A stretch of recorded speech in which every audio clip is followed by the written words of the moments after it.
Okay, I'm in the car on the way to PassAGrille Point and Sunset Beach this morning to check out the beach conditions. It's Monday, about 10 o'clock. I just got off the Skyway Bridge. The wind is still whipping. It's white cappy on the bay, and here we go. My light's changing.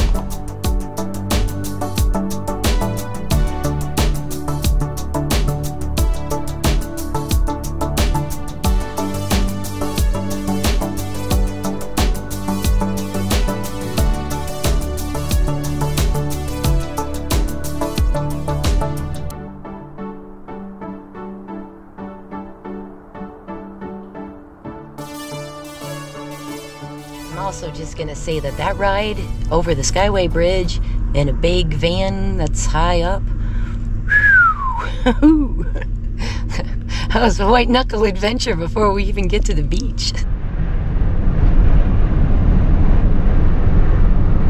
Can you hear that? That's the wind. Look at the trees. All right, just as a reminder, the rain event was Saturday. The winds have been blowing since Friday. There is still white caps on the bays and rivers. PassAGrille's looking very festive for the holidays. Look at the trees. Oh, pretty. Candy canes out of those lights. That's awesome. Okay, as you just heard the GPS say, when you turn at this big pink hotel, by the way, this is the Don Caesar Hotel, very big landmark up here in PassAGrille. So when you get to where the Don Caesar is, you make a left and you go until you can't go any further. That takes you to where the dog beach is in PassAGrille, which is approximately 2 miles from that light. The dog beach around over to the Rock Jetty is where it's at usually. And I mean all year round, not even just after a storm, but usually all year round. I'm thinking that the other side of the Rock Jetty at the bottom today may also be good given the wind and wave direction because of this stiff northwest wind that we've got going. Okay, I'm seeing sand in the road already and white barriers, like sawhorse barriers, laying on their side, which indicates that they did have these roads blocked off yesterday and that they're just now reopening things. Oh, look at that heron. Isn't he beautiful? Hey, buddy. Oh yeah, look at the sand in the road over here. My goodness. And there are people on the beach shelling, people walking their dogs. Oh my gracious.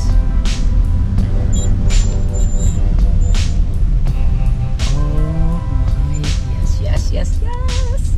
There are shells to be had. Boy, there's a lot of sand washed into the road, though. Got a little hairy down here. The parking is open, which is a good sign. So that means it wasn't quite as bad as Adalia. So, and I do still see a dune. That's remarkable. Oh, great. I can hear the wind already. There we go. Oh yeah, it's a little risky.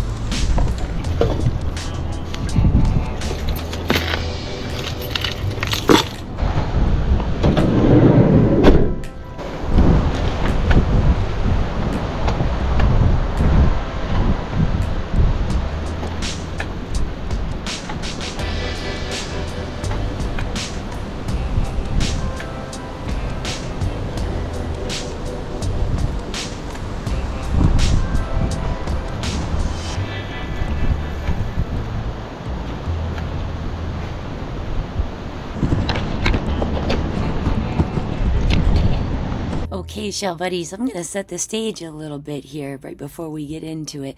I am about to meet a very nice gentleman named Gary, who is a master naturalist and sheller in the PassAGrille area, and he gives shell talks. He actually says in the video when he does, I believe it's a third Monday or at the Paradise Grill every month.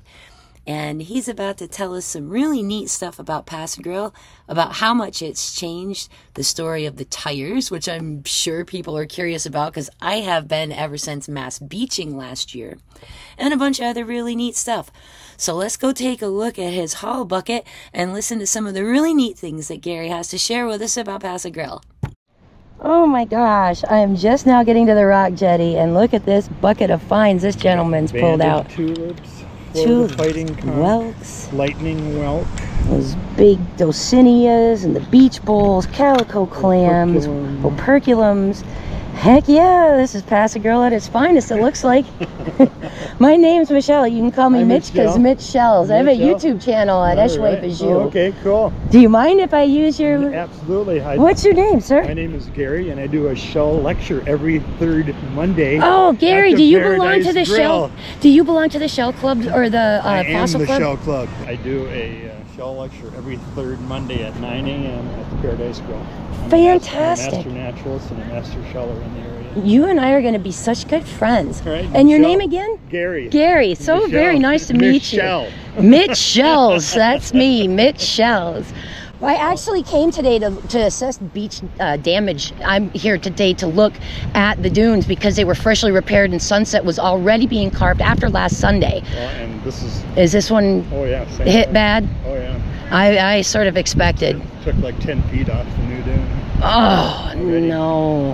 And I take pictures of this about once a month for the last 10 years. This changes all the time. And I have photos of it being sand from here out 90 yards, sand dune. Wow. In fact, see that?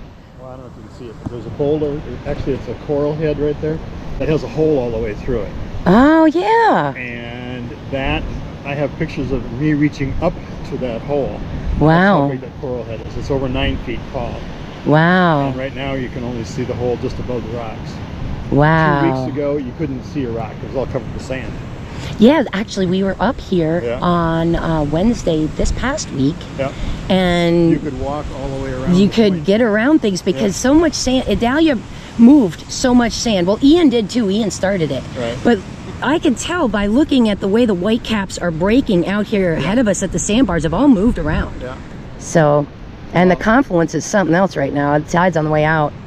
Well, you're in a very unique spot. In fact, it's so unique that it's probably the only place in Florida that it's happened. You're in 3 bodies of water. You have the Gulf of Mexico all within 100 yards. Right. You have the Gulf of Mexico, you have the North PassAGrille Channel, and you have the Intercoastal, all within 100 yards. So this channel is really confusing. In fact, 2 months ago, we had a 29-year-old father and his 8-year-old daughter that swept off the sandbar, and they both drowned.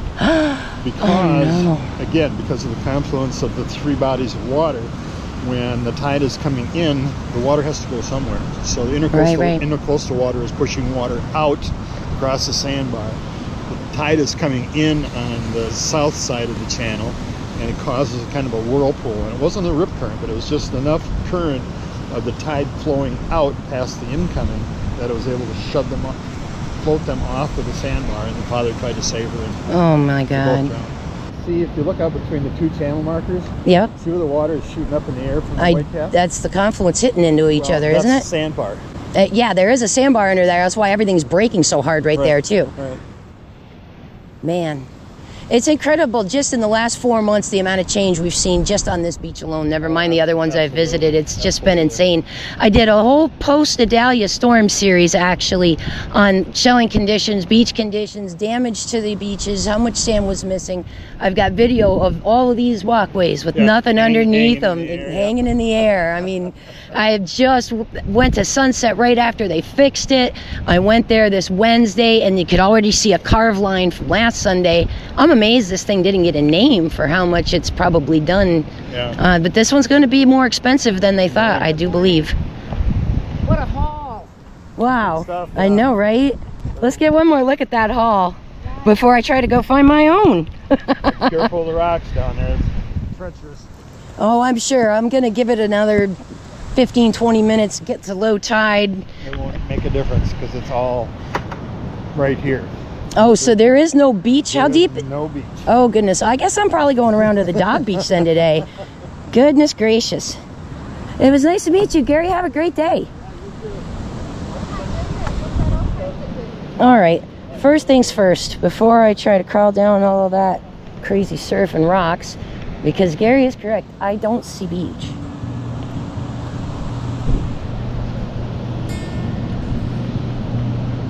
Can hear it absolutely roaring over here.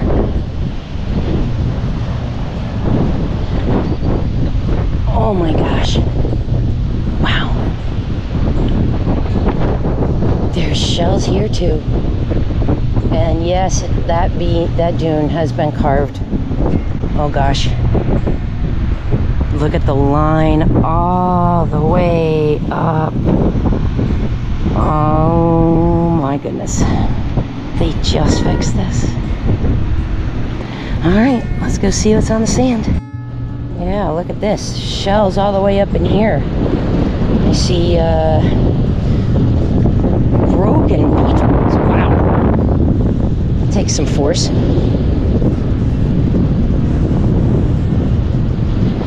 Broken sailor's ears, arcs, fighting conchs, sunray Venuses, all washed up in this extremely high rack up here. So don't just look down there.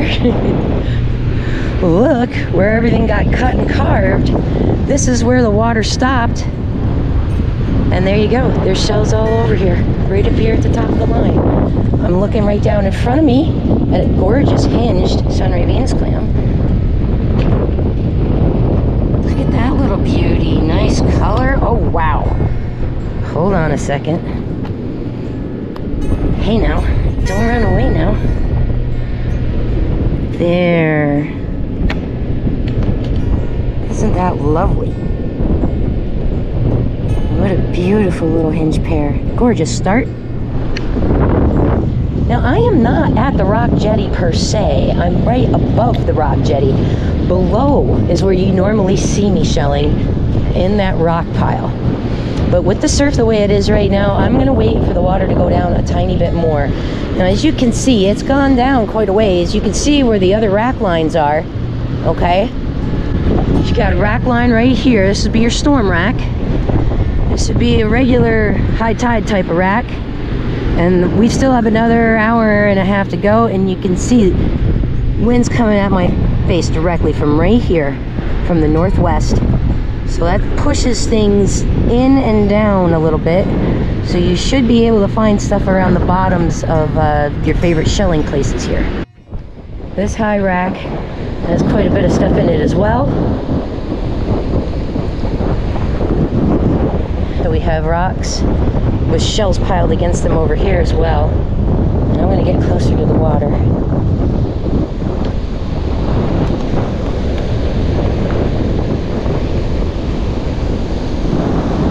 Wow. Carpeted and mixed with a lot of sand and spread out. Here's something fresh that just washed in. It's still wet. Beautiful calico scallop. I don't know if you can see my pant legs in it. Yeah, it's still pretty rough and tumble out there. We've got quite a carve line in the brand new dune, which is sort of sad to see. This whole storm, the fact that it didn't get a name, I'm kind of surprised.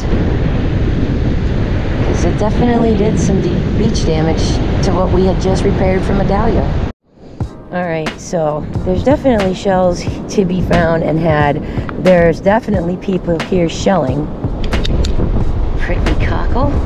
Kind of that nice bright color inside that I like. He needs a little cleanup, but that's okay. A lot of arcs, a lot of jingles, a lot of commons, a lot of crossbarred Venus. I see a spiny jewel box right here. Ooh, how pretty. Look at that color inside. That's a nice one. There are pieces of other things too. That's a piece off of an apple murex. And there's a little kitten's paw stuck to something else. So yeah, there's gonna be stuff all over. I'm not gonna be able to get where I want to be at the rocks until the tide goes down a little farther, which is at like 11 something. I'm gonna check out this little rack up here, and then I'm gonna head over to the dog beach. Man, look at this pile of stuff.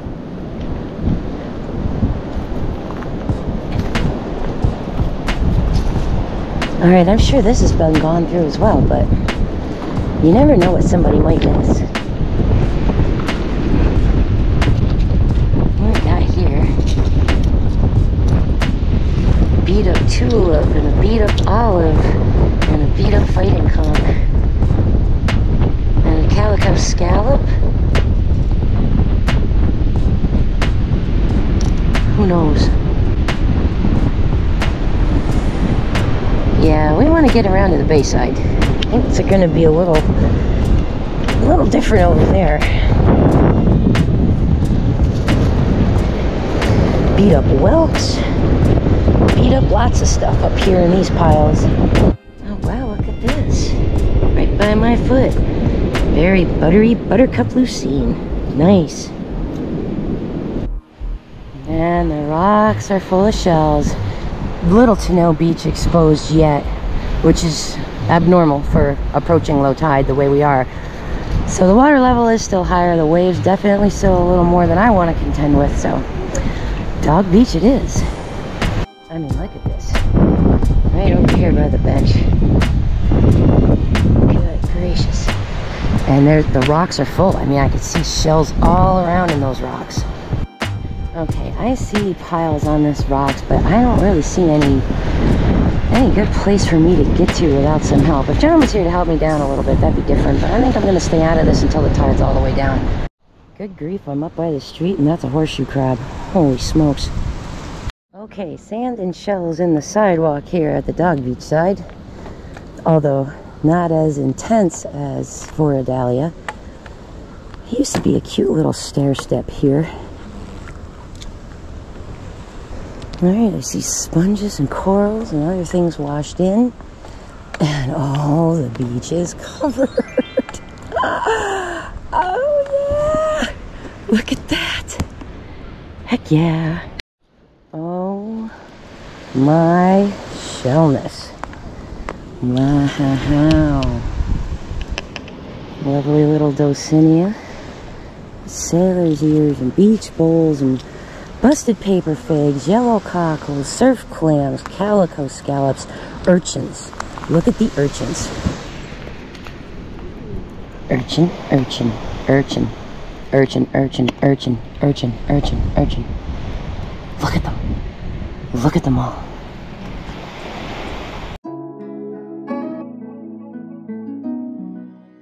Hi, I would love to know the story of the tires. Yes, please tell me what these are for, because I saw them all over last time. In 1965, against all environmental professionals, our sweet government decided that they would cut 200,000 tires in half. Good God. Bind them together to make an artificial reef. Ugh. So this tire has been in the water for over 50 years, and what's growing on it? Nothing. Because environmentalists told them that they will continue to leach petrochemicals, and that and the only thing that wouldn't tolerate it is the barnacles and a little bit of the oysters, and that's it. The only thing that starts, even though barnacles will start, they die, as you can see. Yeah. They don't live very long. Oh, look at that little pea crab that just fell off of there. Okay. There he goes. Yeah. Occasionally. No, it's just a dead barnacle. Yeah, there, see? Oh yeah, yep, little crab. Yep. And, but yeah, anyhow. I wondered what those came from. I thought perhaps that they had been something that was done to the bottom of the jetty to sort of help build it up for erosion, but I really wasn't sure what that was about.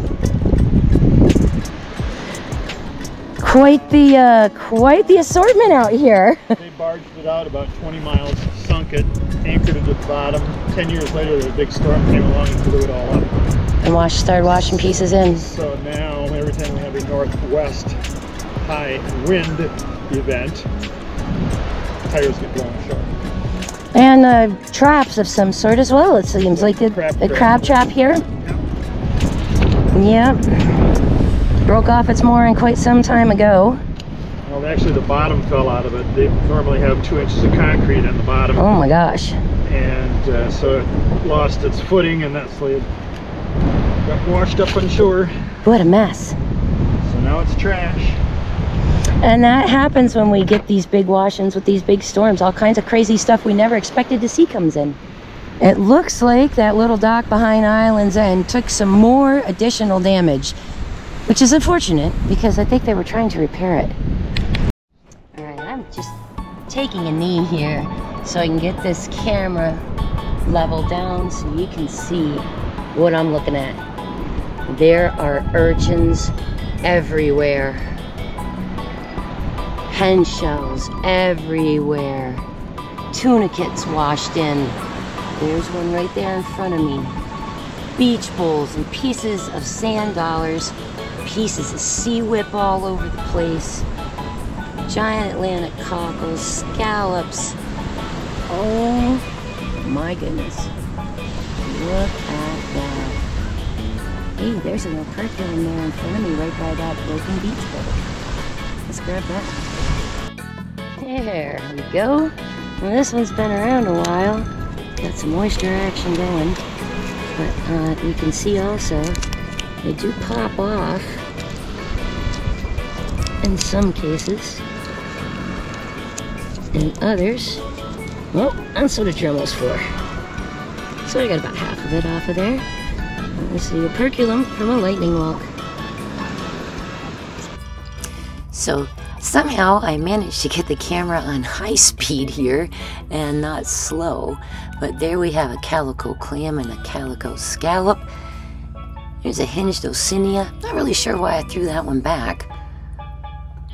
Loads of urchins. There's an operculum there from a lightning whelk. And you can see I'm like breaking shells to get to shells almost here with the walker. I'm just on this big pile full of urchins. Oh, nice white scallop. And another pretty calico. Got some oysters on it. And some of the stuff that I picked up on this little shell run was, you know, crustier. Because I do have some cleaning videos planned and coming up. So as you can see, that Sunray Venus was pretty gnarly. We're about to pick up a little bit nicer one here in a second. But I was more about checking out, there it is, was more about checking out what was going on down here. Not so much shelling myself, but seeing what was going on. There's a cute little semele right there. And another Sunray Venus and another. Those are some really nice ones, actually. Gorgeous colors on them, great patterns. And this little bottom area is one of my favorite places to shell here at PassAGrille. I really like the bottom with a point. There's a lucine there. So we got some cool stuff here. I've made my way back over to that dock near Islands End Resort that was damaged. And apparently this new storm did some additional damage. Which, it's just, that's sad to see. Because I do think they were trying to get that thing back in working condition. And I've come down here to the bottom of the point and kind of just want to show you where I'm at. Right here. You can see all these rocks. You can see the water just back there. You can see how close the water is to the rocks as you go around the end of this point. And really, with as rough as it was, that's what made me sort of change my mind about walking all the way to the rock jetty. That knowing I couldn't get back up it. Now, in the meantime, this area of the bottom of the point gets that confluence, waves coming from like 3 directions. Usually, it's a very good place to find shells. I just picked up a yellow cockle and another little shell there. But you can also see it's kind of like chocolate milk. Everything is sort of still churned up and foamy, making it really tough to see. So I head back up the beach, and here's one of the most strange finds ever. This is actually an alive slipper snail on a piece of plastic that came from the ocean. I'm not sure what that plastic is made out of. Normally my instinct is to take this off the beach and throw it in the trash, but it has a live creature on it So, I guess I should leave it here and let him do his little slipper snail thing and not mess with him. I don't want to throw his home in the trash, but that was an odd moment for me. It felt a little surreal to be leaving beach plastic behind just because there was an actual critter on it. So that one was a little bizarre for me. Right now I'm just checking around these rocks and in some of the nooks and crannies since I'm not going to go around the bottom of the point. As you can see, these little rocks, these nooks and crannies, full of shells everywhere you look. Now normally around the bottom of this point there's quite a bit of feet of sand to walk on here at low tide, but as you can see, it's still quite churned up. The water level's pretty high. The water waves are getting quite deep on the walker. And I'm changed my mind completely about going around. I thought maybe I could chance it, but no thanks, not today. So let's shell here. What have we got here? Oh, there's a lovely little calico clam. That's a nice one. Yep, put that one in the bag for sure. Usually this bottom is such a great place to shell. There was tons of stuff everywhere. I mean, look at this beach. There's stuff all over it. Now, there were a lot of people here shelling too, but that water is just tough to contend with today. What have we here? Ooh, there is a beautiful turkey wing shell right there in the sand, right at my feet. What else have we got down here? Awesome place for tinies usually when the weather's calmer too here, by the way. What have we here? Oh, that is an alive tulip. Let's leave that little fella right where he is. And, oh, yep, there's another one. He's alive too. So we'll just get him a little closer to the water now that we know he's alive. Let him get wet by the waves, and he's going to be just fine. And there were a lot of urchins here that day too. Look at him over here in the water. This little fella's still alive. And I can tell because he's not only got all his needles, but he's holding on to shells. Urchins will cover themselves in little seashells. They collect shells too. It's actually kind of really cute. Here we have a hair tie and a really cute little Florida fighting conch juvenile. Pick that hair tie up and the shell as well. Get that coming home with me. Gorgeous, gorgeous big bay scallop. Love those big light colored bay scallops. That's beautiful. What have we here? Ah, we got a little semele here. White Atlantic semele. That's a cool shell. Look at the size of this beast. Big old fossil whelk's been kicking around for a while. Not in awesome shape, don't care. Taking it home. What else have we got over here? Ooh, there we have another little white shell, little white bay scallop, and a spiny jewel box that I just dropped. Look at the inside color of that spiny jewel box. Isn't that beautiful? That gorgeous, delicate pink in there like that. Yeah, that's pretty. And here we have another nice little calico clam. Great pattern on there. Nice looking shell. Awesome. What else have we got? Let's take a look here. Ooh, there's a nice scallop. Actually, I love that bay scallop. Look at the pattern and color on it. That guy's beautiful. Picked up some pen shell nacre at the same time there too. And let's just take a look at the water. Look at all the stuff that you can see in the water. I know it's a little milky and muddy, but you can see it when the waves pull back. There's a ton of stuff over here on this shelf heading toward the dog beach. And there's always cool stuff in here. Look at this. That's a beautiful spotted slipper snail right there, actually. Pretty shell. I find horse conchs in this occasionally, too. So I like looking here. It's just a little tough with the conditions today. There's a nice bay scallop, but kind of torn up and chewed up. He's got some holes, so we're probably not going to keep this one. I'm kind of marveling at how much stuff is back in here on this shelf, but it's just so hard to see. Ooh, that's nice though. We'll take that. That's a gorgeous little lightning whelk right there. Really pretty with the dark colors. That's a beauty. Definitely take you home. And there's a little auger shell to go with it. Nice. I'd love to be shelling in the water. I would. I keep drifting over to it, but it's just so hard to see. On the right side, too, of me, that drops off. Ah, here we have another little lightning whelk right here in the wave's edges. Take that one home, too. A tulip. Ugh, not much of a tulip. Nope, gonna leave that behind. What else do we have up here? See something bright? Ah, look at this little lovely, nice little Florida fighting conch. It's actually got some pretty cool patterns on it too. That was a nice one. I liked him. Then over here we had a lettered olive as well. That was also beautiful. And we've got another lettered olive here. Nice little guy. Spiny jewel box. Cool. A button snail and a calico clam as well. So you can see there's tons of stuff here on the beach. I really want to shell that water. I do. But it's like impossible to see anything. Okay, so I'm back up here. Here we have a nice tiny little sea urchin. What a little cutie pie. Oh my goodness. Then we have another small one. And a kitten paw, and a calico scallop, really pretty purple, and a lace murex. Now it's old and beat, but it's still a lace. That waterline's calling me. And look, here's why. Another beautiful Florida fighting conch. Great color on this guy, great shape, just really pretty, nice. Now, as a pro tip, you should be checking these very high rack lines after a storm like this tops over these dunes and grasses and things like that too. There's always different stuff thrown up in there, and most people are so busy on the beach they don't look. See, like there's a nice dulcinea there. There's another one right there. There's a little faded out yellow cockle right there. So always take a look in those high rack lines too. A lot of folks overlook those areas, and they're always full after a storm. And of course we are at the dog beach, so we're going to have some visits from some wet-friendly puppies and play for a couple of seconds. This is probably my favorite part of shelling here. I love meeting all the other puppies living their best day.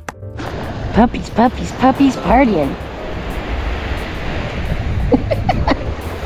And alright, I think the last couple things I'm going to pick up here are this little egg cockle, this little calico scallop.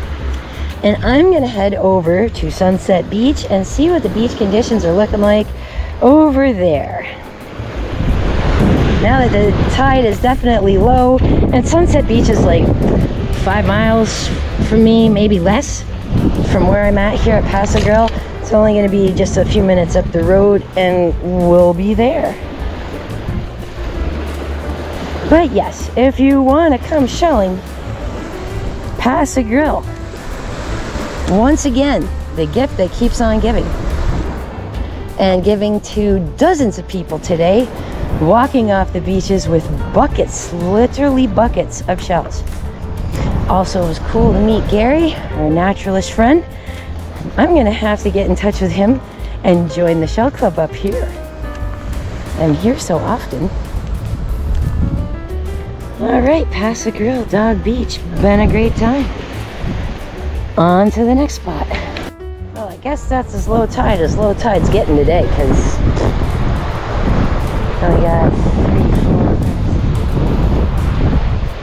we got like 16 people over here shelling right now, over here at the rocks. I did not come down earlier because getting down here is an enormous pain in the ass today. The places where I usually step, stuff's washed out. And other places where I would step, I don't know, there just doesn't seem to be any good footholds anywhere. Yeah, I think I'm heading to Sunset, because this is looking sketchy for me on the walker, and I wouldn't suggest this if you got some mobility issues, unless you want to sit on the rocks and kind of scoot your weight down. But until this fills back in a little bit, it's going to be a little tricky. Alrighty then, so you probably noticed that I didn't pick up a ton of shells while I was here at PassAGrille.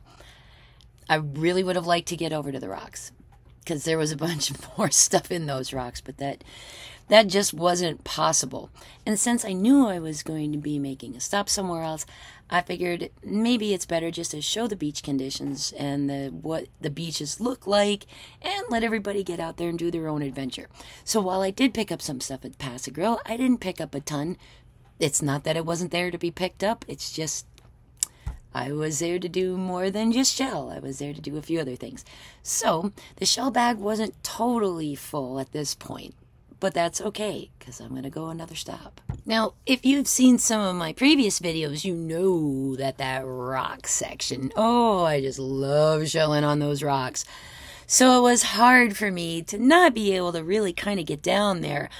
a lot of the times those rocks are packed full of sand and shells and shell frit and all kinds of stuff, and I can sort of find a way to pick my way down there. But this particular day, which was the Monday right before Christmas, on the heels of a monster storm, there was nothing for me to get any place where I could plant the walker. There, all these nooks and crannies that were normally filled in were not filled in today because everything from the storm had sort of just pulled them out and dragged it out of there. So now, as we heard from Gary, though, that this point changes all the time, constantly. So within a few weeks' time, I could go back up there and it would be all filled in with sand again. Who knows? Could have more of it stripped out and have a drop to get down there. Who knows? So if you're going in the wintertime to PassAGrille and you're not really sure if you're going to be able to get down the rocks, I always suggest starting on the Dog Beach side, the bay side of the peninsula, and working your way around that bottom to get over to where the rock jetty is. If you're, fully able-bodied and you can clamber up and down those rocks, awesome. Go for it. You will not be disappointed. There's always cool stuff in there after a storm. But this particular day was not the day for me to go picking my way down there. Besides, I had other stuff to check on too, like the dunes over at Sunset Beach. So I'm about to hop in the car and head there next. Alright, I am now heading from PassAGrille to Sunset Beach, Treasure Island. It's approximately 5 miles north of the bottom of PassAGrille. I'm coming through here now by Caddies and Katiki. Little bit of sand moved around, little bit of puddles a few places, but doesn't look too bad. GPS says I'm there, even though I'm not quite all the way down to the end. But that's where I'm heading, all the way down to where the pavilion is, down near Mansions by the Sea. Now, some of this footage is going to look a little familiar because I did do a beach report. I did not do the shelling at the same time. But if you didn't see that beach report and I take this out, this isn't contextually going to make a lot of sense. So if you see some footage you may have noticed already from the beach report, that's why, because that was a much shorter version of what I'm actually putting together in this video for you. You may have also, if you do follow my channel, you may have also remembered that I mentioned getting interviewed by Spectrum Bay News 9. This is the beach I was on when they came up to me and asked if they could talk for a little while.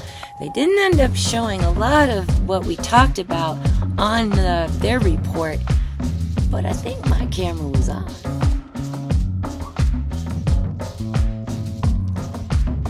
Alright, I am back at Sunset Beach, Treasure Island. Good news, the parking lot is not blocked and the dune, well, the back of the dune is still there anyway, so that is good. I don't see ocean from here, which is a good sign. Let's head up on over the boardwalk and see what's what. Uh-oh. Crossover closed. I can see the sign already. Oh gosh. Well, what I was afraid would happen has happened. This dune is carved right in half. Okay? To the point where it's collapsed and it's a sheer drop from where the walkway is that we entered the last time on. So yeah, the brand new dune's been roughed up unfortunately and leveled out a little bit, and that's kind of a shame. Let's go see if there's any shells here to be had. It's exceedingly rough here. Really, really, really rough. Okay, yeah, you can tell where water came through that new dune right by the mangrove here. Went through here, washed through here. So you can see all the grass leaning this way, and you see the little washed out area all the way back here toward the piers and across this little park area. So yeah, unfortunately this dune has been battered, absolutely battered by what we just had. I'm gonna try to block the microphone so you can hear while I'm doing this. Now we see the damage. We can see what's happened here. How much erosional damage has happened to Sunset Beach. A huge section of that brand new dune completely gone and just wiped right out.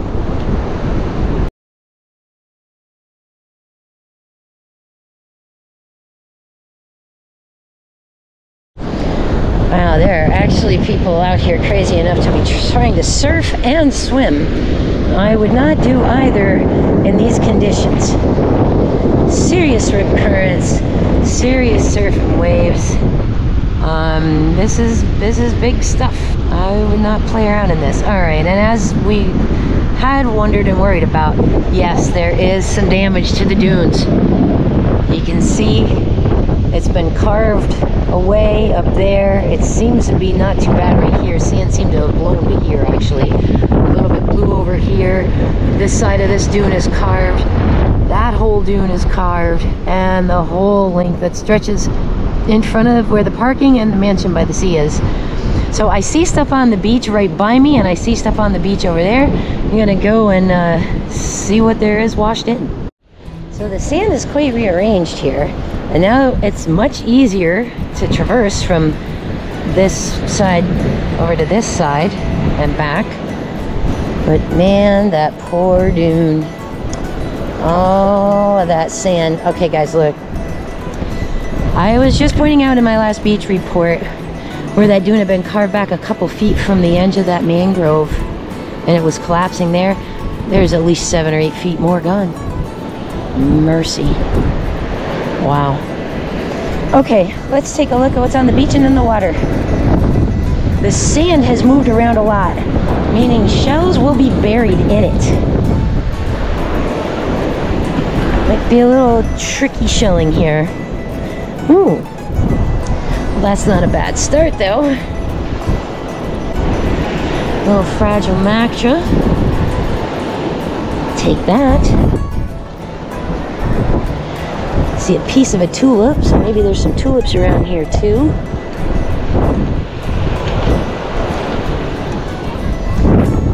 There's a piece of coral that got washed in right here. That'll be cool, bleached up. Neat.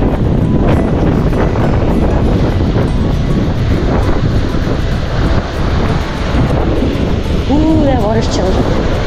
Ooh. Alright, I see things rolling around on the surf. Not a ton on the beach. I think it's mostly here, right at the edge. Because the tide has now started to come back in here. Okay. Man, those waves. Man, it's murky. It's murky. There's stuff here, but it's moving around pretty quick. And this sand is very shifty. I'm sinking in it. My walker's sinking in it. So it's newly deposited. Ooh. Well, rough scallop has been kicking around a while. It's kind of cool. Okay, so there are shells here. They're in the water. They're not very easy to see or get at when it's still this choppy. But here's a look at some of the smattering that's on here. Oh, hey, there's a nice mossy arc. That's a nice shape. Get a little bit wet. Yeah. That's a really nice mossy. Great shell. Alright, I'm just realizing that a whole bunch of this sand washed back into where the rocks are and filled these rocks in. Okay. Yep, this is quite a bit different than just a few days ago. Alright, I'm gonna stand about the same place I was. Oh my gosh.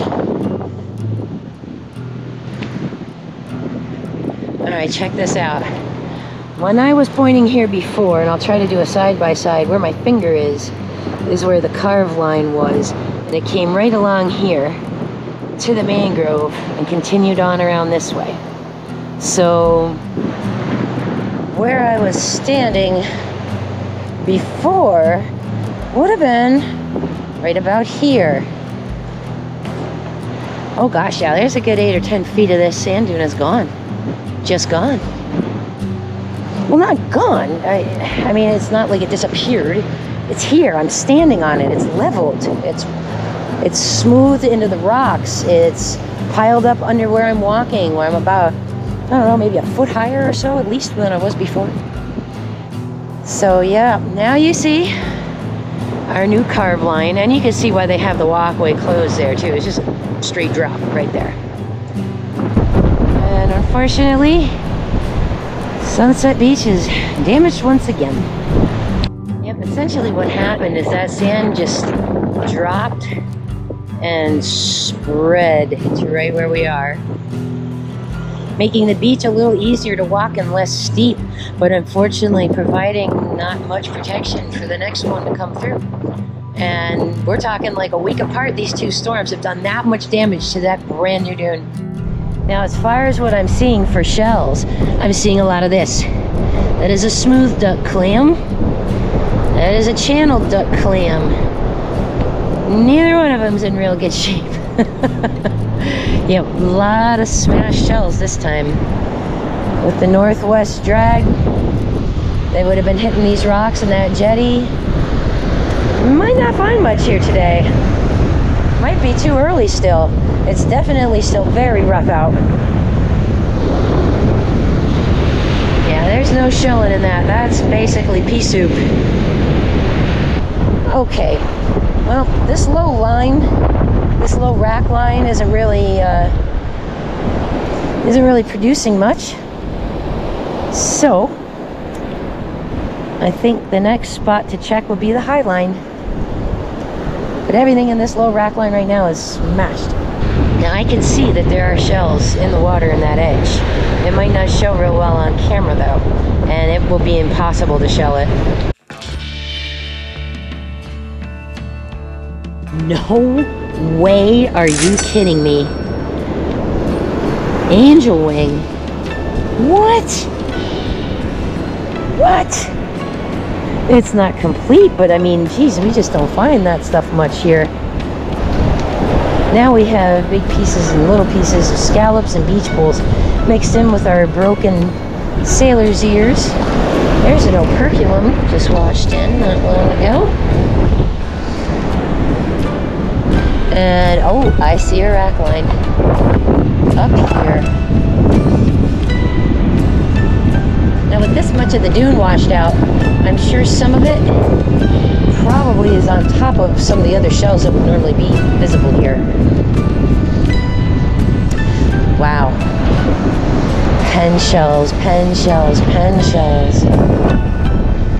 And look at the size of that tulip. Whoa. Oh, hi buddy, are you still alive?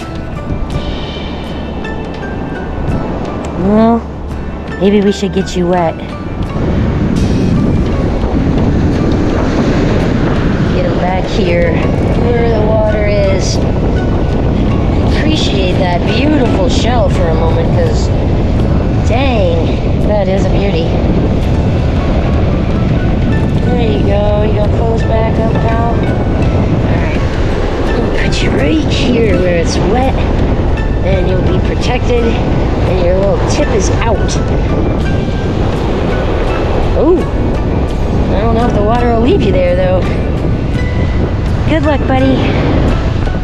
Now, I'm looking at this dune and thinking, that shelf, that's the original one. And all that light color stuff above it is the stuff they added.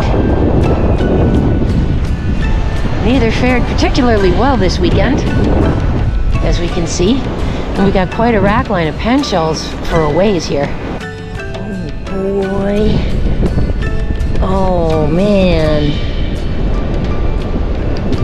It's a pear whelk. Too bad he's broken, but see where I found it? It's buried in this sand here in this rack line. I bet you there's tons of stuff like that.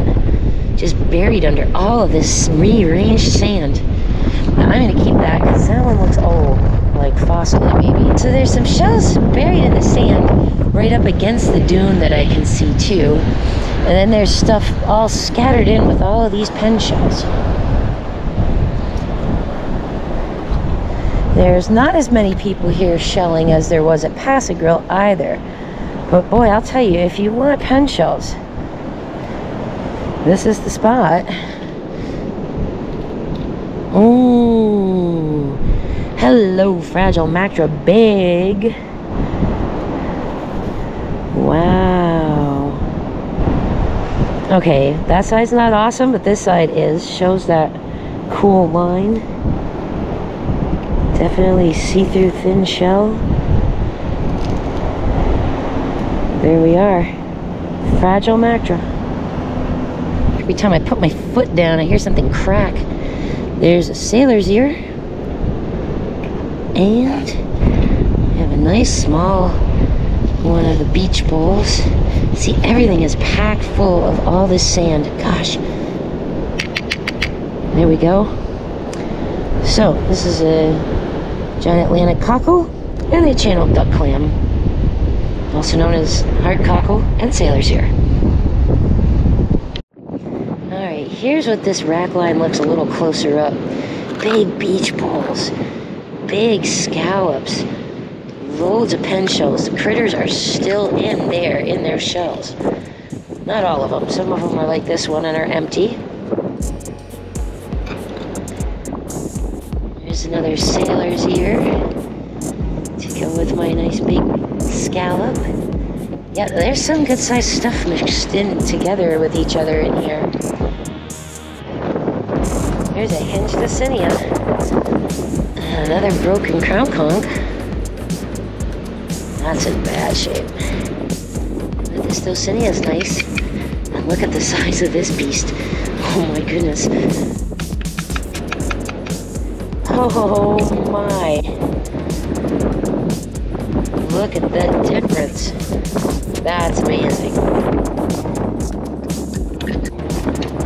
A lot of big bay scallops in here. I can just see parts of them sticking out. Like this. And this. And this. I am not seeing urchins yet. Not sure if I will. And oh my goodness. I just spotted a bunch of seaweed. Look at that. So we met Master Naturalist Gary today over at PassAGrille. He was telling us about this tire project that was supposed to build an artificial reef. And that not much really would live or grow on it because it would still be putting out, you know, petrochemical dilutes and things like that. But look at these. Look at all of these sea whips. They seem like they were pretty content on this tire. Oh, heck yeah. Score. Oh boy, they are anchored right on there. They may be here for a while. If you can't dislodge them, they don't come off. So, apparently the sea whips themselves can and do thrive on that crazy artificial reef. Just insane.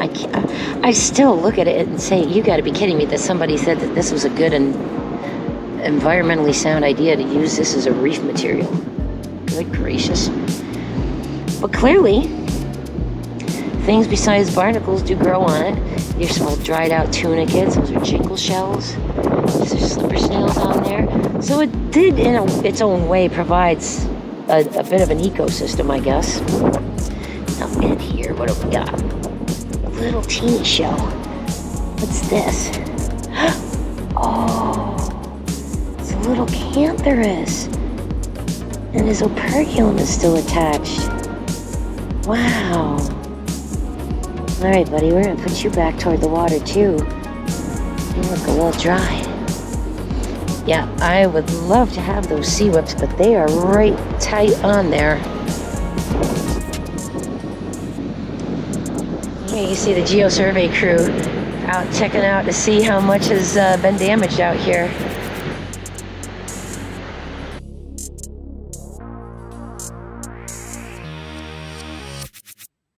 Is kind of like you were just doing your thing, and keep doing it, and then we'll kind of ask you questions along the way. We're just like a static stand-up interview. Okay. We'll kind of capture you doing your element, and then just yeah, like I said, we'll do little bits of interviews along the way. Sure, no maybe problem. even like go back to the tire. I know you already got video. Well, honestly, I was narrating on my video about that tire. I learned this morning from a master naturalist who I met over at PassAGrille this morning. He said that they sunk hundreds of thousands of those things attached together out a few miles offshore to create an artificial reef. And that's where these things keep coming from every time we have a big storm. And he also had thought that nothing really would live on them.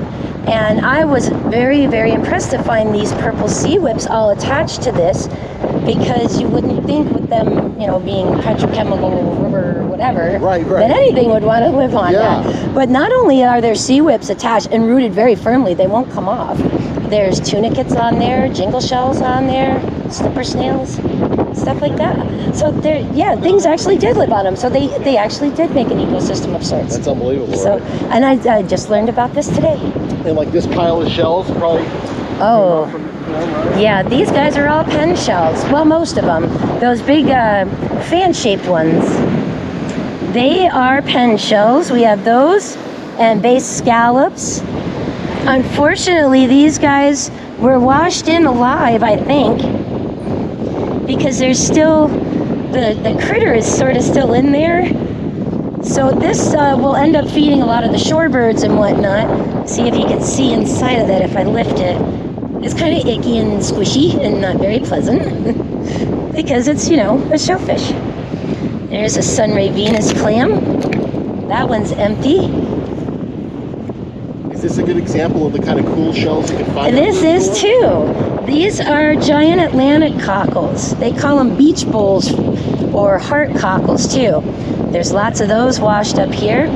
Large base scallops, like this one here. So this is actually right after a big storm is the kind of thing shellers sort of look for to be able to find neat stuff. Oh! Hey, Mitch, can you go back to the tire and talk Sure, about that? absolutely. Oh, this is my version of physical therapy here. Okay. These little beauties are purple sea whips. They're a type of soft coral. And these ugly, nasty tires, these will wash in around here and PassAGrille and all sorts of places right after a storm. They were something that was attached together to put as an artificial reef out in the ocean. And I learned this from a naturalist this morning, actually, who told me about them. I was very excited to learn about it because I've been seeing these for a long time and never knew. But he didn't believe that anything besides barnacles would actually live on them. And I found this one covered in these gorgeous purple sea whips. Look at all these guys, and they're on there. They're not coming off. We have a piece of sign, right? Oh, it's a sign. Not only that, but that they're rooted so well. Their color is pretty lovely. So this little creature, if you will, did in fact make a little ecosystem out here, along with this is type of a slipper snail, another type of a little clam or oyster here. We've got tunicates that are dried up and left behind here. They're little colony animals as well. So this actually is its own little crazy ecosystem.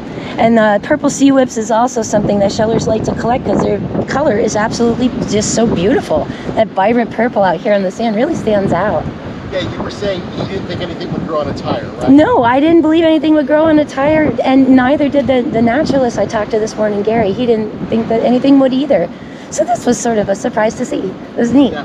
Now, how surprised were you to see that escarpment next to you there? Oh my gosh. Okay, I know from coming out here a bunch that this was where things were before they did their renourishment, and this is part of the new renourished, repaired dune. And all those grasses were just planted a couple of months ago. The last time I was here, about a week ago, you can see where these tire tracks are here on the beach about 10, 12 feet away from us. The sand used to go to there. And even at that had already been carved because there was a storm last Sunday. So this is an expensive prospect to protect property and businesses and have to bring this sand in and keep doing this. But the alternative is what? I mean, what are you going to do? Right. So it's It's a sticky wicket to be sure, and it's a problem that they're having up and down the areas, coastlines. I've been out to Longboat Key, seen quite a bit of damage after Idalia from that. That had recently been renourished. I'm going to be checking on that tomorrow to see how that looks. Been to Fort DeSoto, to PassAGrille, here to Sunset Beach, Treasure Island. So I hate to say that I've seen this happen a couple of times already in the last 4 or 5 months. We're taking it on the chin this year, aren't we? No kidding. Yeah. A rare winter storm like this in the summer would have been a tropical storm. Oh, I said that exact thing almost too. Thought that this one would have normally gotten a name. If it had been November, it would have gotten a name. And I'm a little surprised that it wasn't given one, because that carries its own insurance implications for folks as well if they did sustain any damage. Right. Now, since you come out here often and take video and look at the beach often, how much of the new dune system would you say got washed out? To my eyes, a good 10 feet, maybe more. It looks like we're missing, I mean, height-wise, missing about 4 feet. Going this direction, 10, possibly 12 feet of it, I think. I would have to be able to look at my older video to tell you for sure, but yeah, I'm thinking a good 10, 12 feet at least. About 50% of the new dune or more? Maybe a bit more, maybe about 60% of it. Like I said, that storm last Sunday did chip away at about maybe 10 to 15% of it, and then a large swath of it is now washed in. It didn't necessarily disappear. It's just that the level that we're sitting on has been sort of raised, and this is sort of sloped off. Those rocks were all exposed over there not very long ago, and now they're covered. So the sand has a tendency to go where Mother Nature wants it, not where we do. Yeah. Perfect. This is good right here. And I hate to make you move around a lot because I know that you got your walk. Do you mind getting up now and move a little bit? Oh no, that's fine. Absolutely. Hi.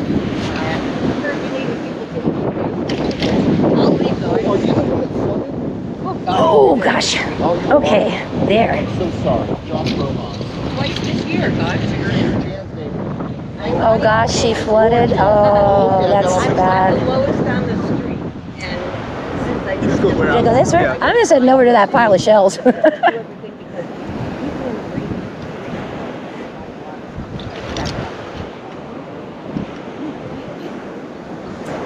Poor Sunset Beach. Uh-oh. Usually see stuff get washed in too. Like people's coffee cups. I just take that stuff off the beach with me. You probably don't want to watch me pick garbage necessarily, but but you know, try to get the big pieces off if you see plastic or glass, because it's not good for the sea turtles or the birds. Oh wow. You never know what you're gonna find out here after a storm.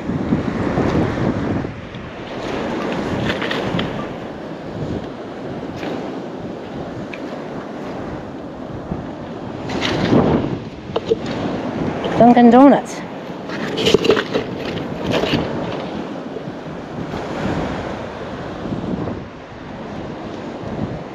Ooh. This little guy is a tunicate colony.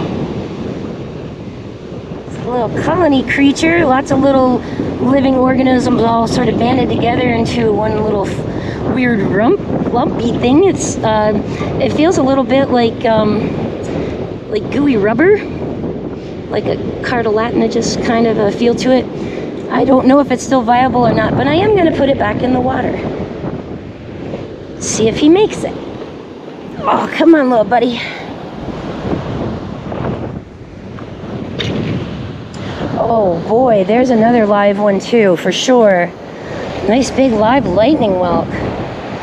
Wow, that's beautiful. But occupied. Still have an animal inside. So I'm going to bring both of these guys back to the water. Get them re-wet and hope they make it.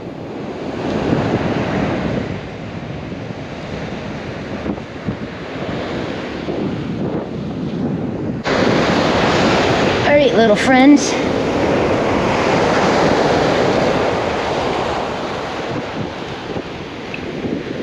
luck, guys.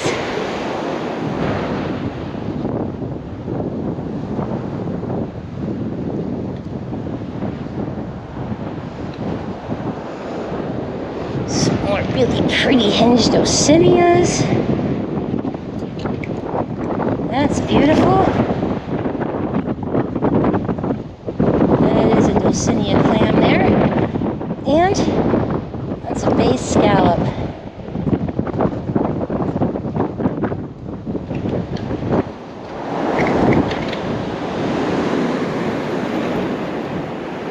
Ooh, this might be a sand dollar.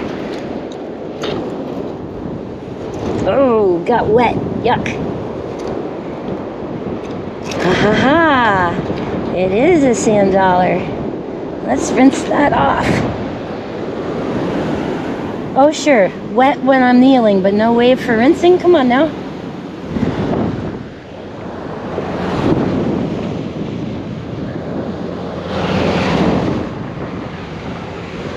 Oh, boy.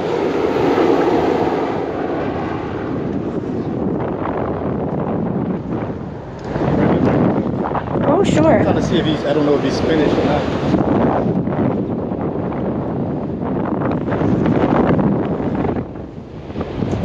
And a baby's ear. And a horse muscle. I'm just gonna keep doing my shell thing.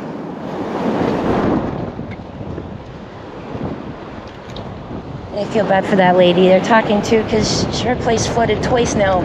Since Idalia, that's only 4 months apart. Not a lot of time to recover. A little broken egg cockle. That's neat. Alright, Mitch, sorry about that. No, no problem at all. Lady got flooded out. I want to get you to talk about what you're doing with your YouTube channel. Oh, sure. The name of your YouTube channel. It's Echoue Bijoux.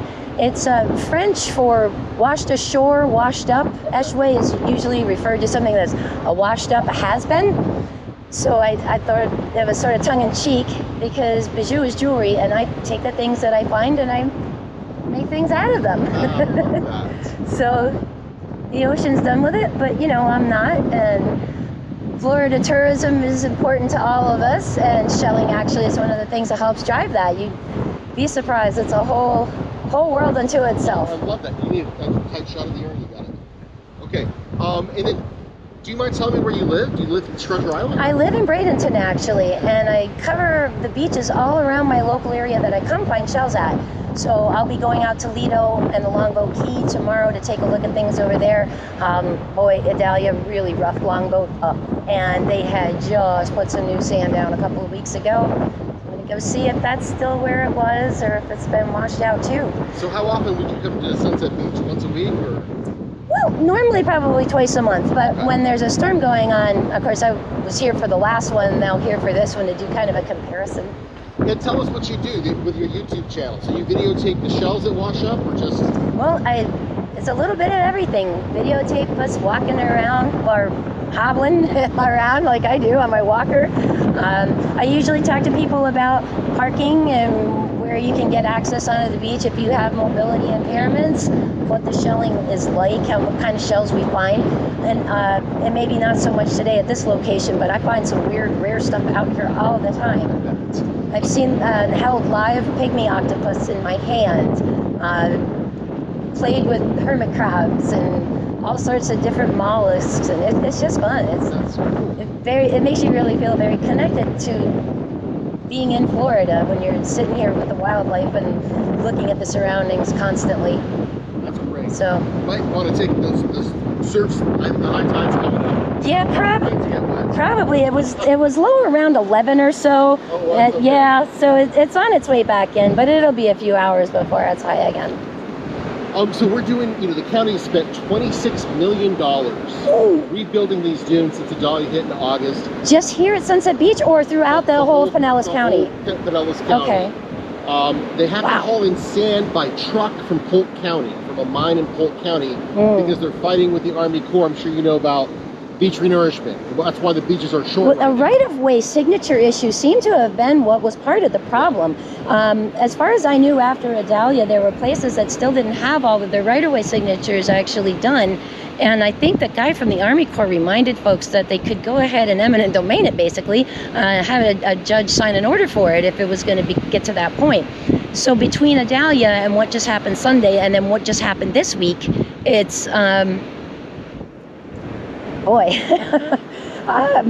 I guess I'm kind of glad I'm in Bradenton and I don't have coastal property. That's a real mess to actually be stuck with, and it's a big bill, and it's expensive prospect. It's also not great for us to keep digging sand out of the other areas inland and bringing it to the coast just to have it wash back into the ocean.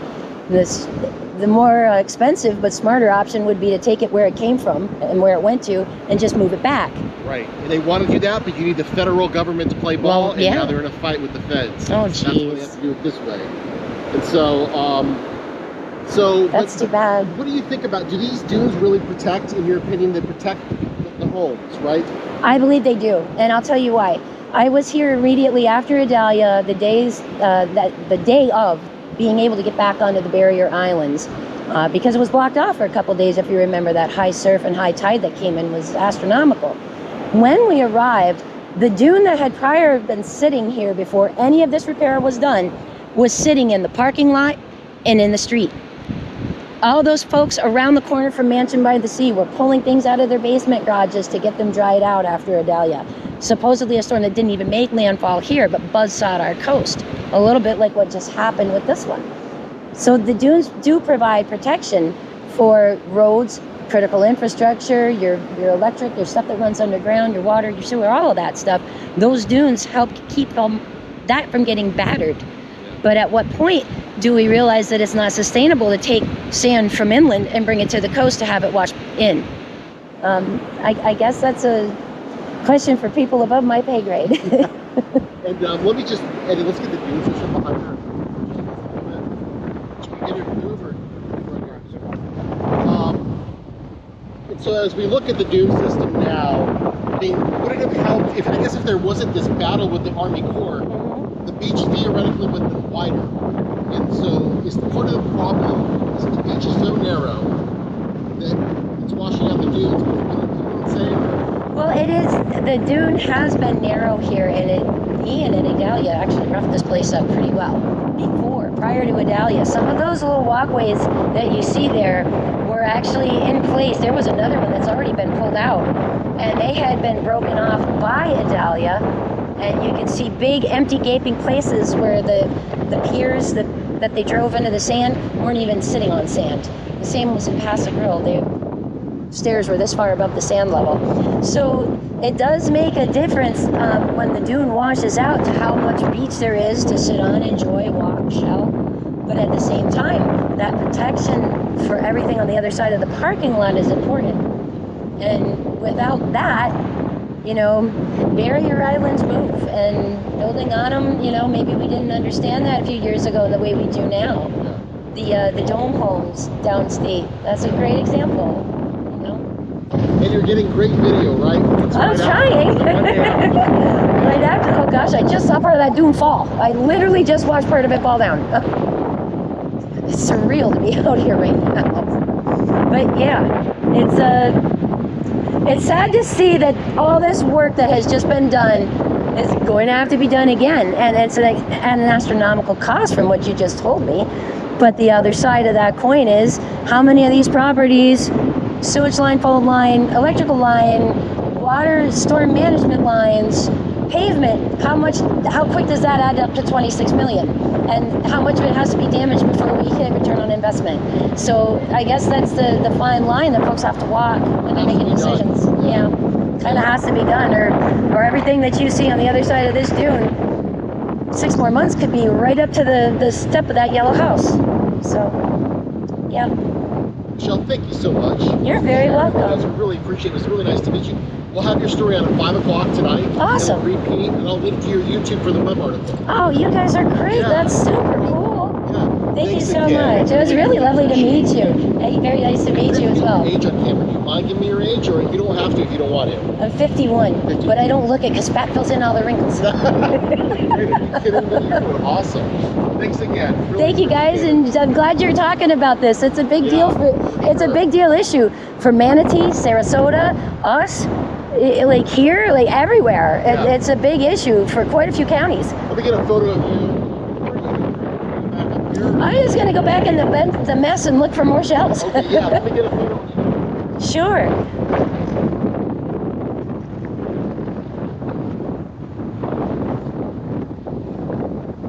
I'll even hold a nice one up for you if you want.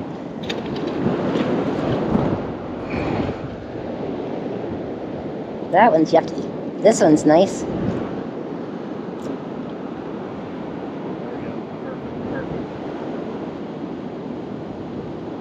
Thank you. You're welcome, guys. Nice to meet you both. So nice to meet you. Oh, I'm gonna take this off the beach too.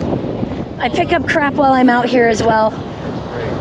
I mean, somebody's got it, right? Like, if I'm here, I'm not, you know, it's not like I can drag a trash bag around, but I'll pick up what I can carry, so. Bye, Michelle. Nice to meet you. Good show. Have a good day, guys.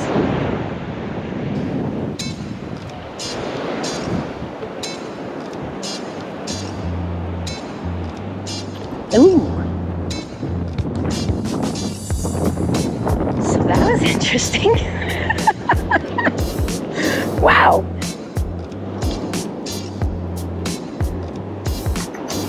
Okay, parallel. A little older, a little discolored, could probably use a dip in acid magic, but we're gonna take it and see what happens.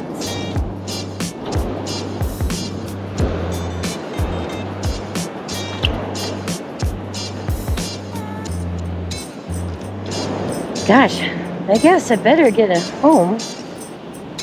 Get a little update started, let you guys know to watch the news. I suspect, shell-wise, that a lot of the shells that would be here are completely covered in sand.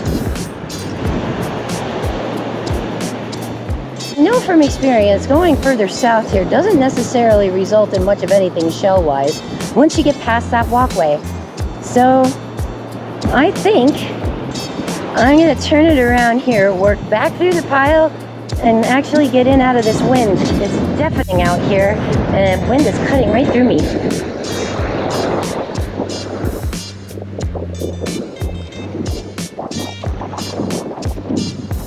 So not seeing quite the variety I was expecting, certainly seeing different things than the last time that we were here, and definitely different than what we saw during Adalia. Pen shells, beach bowls, bay scallops, smooth and channeled duck clams. That's the predominant of what's out here today. And another storm could change it all again. Who knows?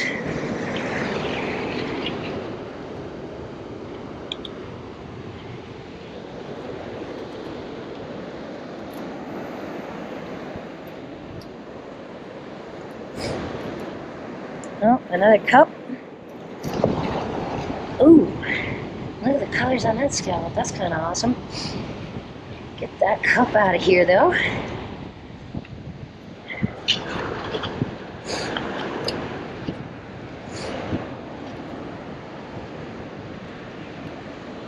Oh, is that another fragile macra? I think so. I think it is. Oh, yay. That's a great find. And it's hinged. Oh, hello. Hello, beautiful. Very cool. You can tell these guys, since they don't match up on their ends, it's allow the animal to get in and out of there and do its thing. Another fragile macra, a hinged one, and a really nice example. And what else? A glove. I'm not sure what kind, but I'm going to throw it away. Ooh, and a tulip. Oh, look, slipper snails, they're still moving. And yep, another little tulip. And he's still alive too. Alright, well, since I know these slippers are viable and this tulip is, back to the water we go. Okay guys, there you go. Good luck. So shelling wise, here at Sunset, not a huge variety of things necessarily, but still certainly things washing up. Look at this. Not all of that was there when I walked through the first time. Wow, what a cool piece.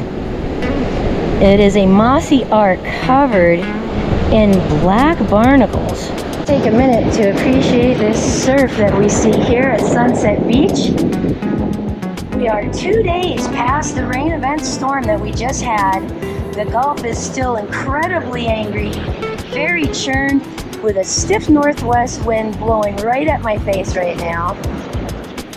And our beaches, once again, are rearranged, but our shell piles, once again, are here to be found. So there you have it. The amazing changes again to the beaches, the shelling conditions, the beach conditions, the dune conditions, both from Sunset Beach and from PassAGrille in the week following, or the days following rather, the storm that we had a week before Christmas.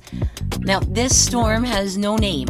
I was calling it winter storm whatchamacallit, and I guess I'm going to just keep going with that. It has not been given any name, has nothing official, no designation or anything like that, which in itself carries its own insurance implications for everybody along the coast that had some damage from this storm.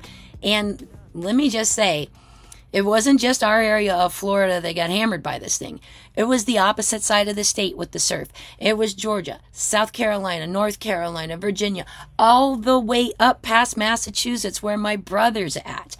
This storm did an immense amount of damage to the beaches, local flooding, record-breaking flooding in Charleston. My brother was telling me they had a seawall with a 10-foot drop down to where the ocean is, and the waves were breaking over that up in Massachusetts from this same storm. So, and I mean, it carries insurance implications of its own, right? Because when you have a named storm, I don't know if any of you that don't live along the coast, you probably aren't aware of this, but if you have a storm that has a name, the homeowners have to cough up quite a big percentage of their house value for a deductible before the insurance companies will pay anything out. However, a storm that gets a name and does that kind of damage, usually on the other side of things, unlocks some state and federal funding for repairing and picking it up. That didn't happen this time. And even with Idalia, because of the easement issue, because of the not being able to pump dredge sand issue with the Army Corps engineers and people not signing and all those things, so even with Idalia, it was a very expensive prospect to fix because they didn't get any additional help with that. The county had to cough that up themselves. So yeah, here we are, a couple months after Idalia, mere weeks, literally in some cases days, after this big dune repair had been accomplished and planted, and all of it got battered in a storm that had no name and wasn't really expected to do this kind of damage. So that just, it gives you a little insight to how tricky living on the coast can be because of the swing patterns that you get, La Nina versus El Nino. One of them is a little better for you in the summer, and the other one's a little better for you in the winter as far as what happens weather-wise. In an El Nino year, it's very common for us to get these rolling storms, these huge fronts that stretch from the north to the south of the country, sweeping across the entire nation. This isn't anything new, it's just, this is what happens sometimes during El Nino, and that's what we're getting right now. That's why they say winter shelling conditions are the best conditions to go. It's the winter storms that sort of bring like a conveyor belt. Just keep bringing things up and up and up to the shore as we go here. So as we approach this weekend, we're looking at some more really good shelling conditions. We just had a full moon on Tuesday. Tides will continue to swing a little heavily for the next couple of days, and then that starts to stabilize out a little bit, but with the storm being in the mix, all bets are off. I'd get out on those beaches and keep looking because you never know what you're going to find. Thanks so much for joining us for this more in-depth look at the shelling at PassAGrille and Sunset Beach following the unnamed storm. And stay tuned, because we're going to be posting some more amazing shelling videos and showing you a more in-depth look at the area following that storm. And depending on what happens this next couple of days, maybe another one. Take care, have a good time, and get out there shelling.